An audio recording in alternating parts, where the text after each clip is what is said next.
Mungu abariki kila utakachofanya. Kila utakapoenda pakutikisie baraka. Mungu abariki kapu lako la kukandia. Utukufu wa Mberoshi na Mtiashuri uwe juu yako, na wageni wakajenge kuta zako, na wafalme wakaongozwe. Utukufu wa Mberoshi na Utiashuri uwe juu yako.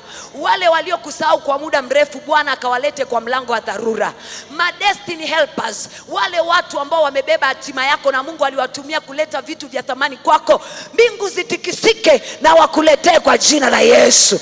Wale wanaohitaji kuolewa, mbingu zitikisike, zitikise huo ukuta, ukutane na mtu wako sahihi kwa jina la Yesu.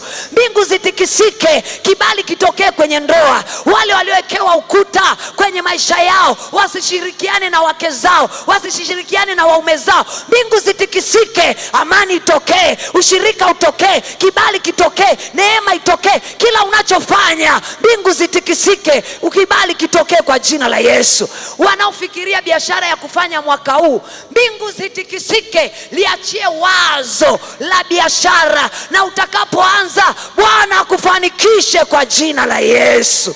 Mbingu zilipotikisika kwa Joshua, ziliachilia mawe, maadui wakapigwa. Nami nakuombea kwa Bwana, mbingu zitikisike. Kila atakaye kufuatilia 2026, yale mawe yaliyoachiliwa kwa Joshua yampige kwa jina la Yesu, yampige kwa jina la Yesu. Yawapige maadui zako, yawapige kila anayekutafuta kwa ubaya, yapige kila anayekudhulumu, yapige kila anayekuonea. Neema ya maongezeko iwe fungu lako katika jina la Yesu na kwa damu ya Yesu. Pigie Bwana makofi. Aliyetikisa mbingu, pigie Bwana makofi. Hayo makofi hayatoshi kuangusha Yeriko, hayo makofi hayatoshi kutikisa mbingu. Pigie tena, pigie tena. Wanaoenda kufanikiwa, pigie makofi ya shangwe. Haleluya.